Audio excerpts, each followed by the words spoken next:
नमस्ते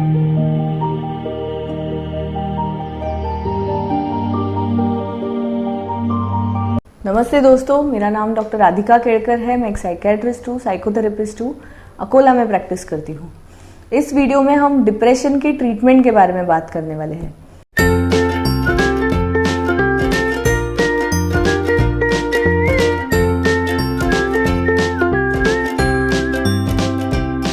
डिप्रेशन जो मानसिक बीमारी है उसके बारे में काफ़ी डाउट्स होते हैं लोगों के मन में।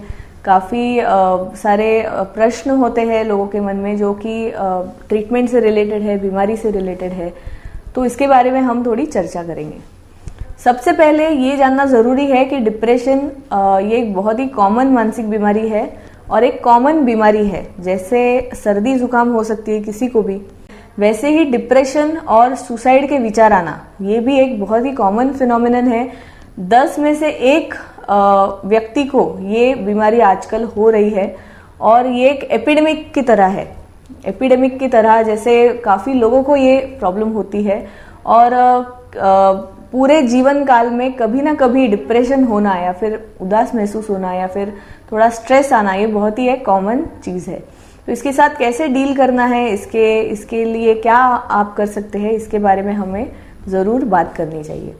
तो सबसे पहले जैसे कि मैंने कहा कि ये बहुत कॉमन है, तो इसे इग्नोर ना करें। अगर किसी को बहुत ज़्यादा उदास लग रहा है, 15 दिन से ज़्यादा देर तक बहुत उदास लग रहा है, थकावट महसूस हो रही है, नींद नहीं आ रही है, भूख नहीं लग रही है, ये सारे अगर सिम्टम्स काफ़ी टाइम से लग रहे हैं तो आपको डिप्रेशन के लिए चेक करना चाहिए।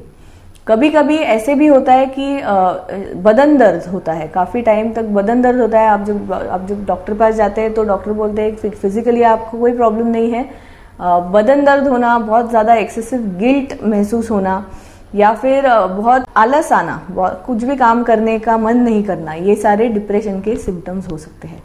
तो अगर डिप्रेशन है तो इसकी ट्रीटमेंट पॉसिबल है, treatment with medicine and without medicine.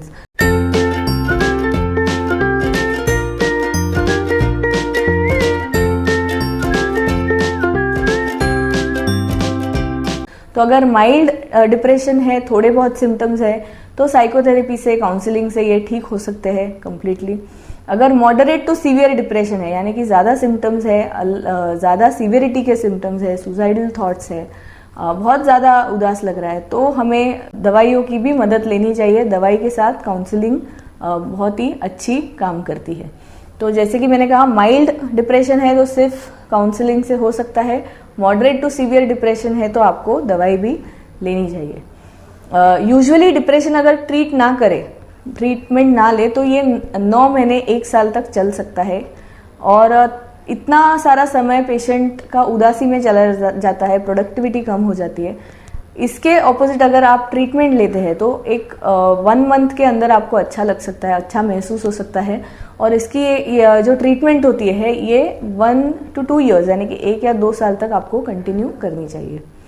अगर डिप्रेशन बार बार हो रहा है, अगर 1 साल आपने ट्रीटमेंट ली, उसके बाद धीरे धीरे बंद करी ट्रीटमेंट और फिर से अगर आपको डिप्रेशन के सिम्टम्स आ रहे हैं तो आपने ट्रीटमेंट थोड़ी ज़्यादा समय तक लेनी है, यानी कि 5 years तक लेनी है। और अगर डिप्रेशन के सिम्टम्स बार बार ही आ रहे हैं, ऐसे कुछ केसेस में होता है कि अगर दवाई कम करो तो सिम्टम्स आ जाते हैं, तो ऐसे कुछ पेशेंट्स में हमें दवाइयाँ ज़्यादा टाइम तक देनी पड़ती है। कभी कभी ऐसे भी होता है कि एक एपिसोड आता है, उसके बाद 10-20 साल बहुत अच्छे से निकल जाते हैं और बाद में कभी तो लाइफ टाइम में फिर से ये बीमारी होती है, तो ये दवाई आपको फिर से लेनी पड़ती है। दूसरी जो गलती पेशेंट्स करते हैं कि वो मन ही से 1-2 महीने होने के बाद दवाई बंद करने की कोशिश करते हैं या फिर कम करने की कोशिश करते हैं, ऑल्टरनेट डेज लेने की कोशिश करते हैं।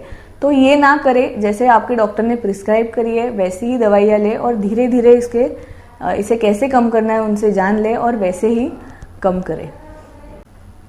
दूसरी एक इम्पॉर्टेंट बात है कि अगर आपका कोई इम्पॉर्टेंट इवेंट आने वाला है, डिप्रेशन की दवाई बंद होने का टाइम आ गया है पर शादी है, समझ लीजिए कि प्रेगनेंसी है या फिर कोई एग्जाम है या फिर ऐसी कोई इवेंट है जिसमें आपका स्ट्रेस बढ़ सकता है, तो उस पीरियड में आप दवाई कम ना करें, उस पीरियड में दवाई लेते रहे। और वो इवेंट होने के बाद काफ़ी बच्चे हमारे पास आते हैं, डिप्रेशन है, हम हमेशा उनको कहते हैं कि एग्जाम होने के बाद ट्रीटमेंट हम कम करेंगे, यानी कि आप रिलैक्स रहेंगे तब ट्रीटमेंट कम करी तो आपको महसूस नहीं होगा। तो ये कुछ पॉइंट्स है डिप्रेशन की ट्रीटमेंट के बारे में। इसके अलावा आपको कोई सवाल होंगे तो आप हमें कांटेक्ट कर सकते हैं, या फिर आप कमेंट बॉक्स में आपका कमेंट डाल सकते हैं और आपका जो क्वेश्चन है उसको हम आंसर देने की कोशिश करेंगे। ये वीडियो देखने के लिए धन्यवाद। अगर और कोई सवाल है तो आप हमें फ्रीली कांटेक्ट कर सकते हैं। धन्यवाद।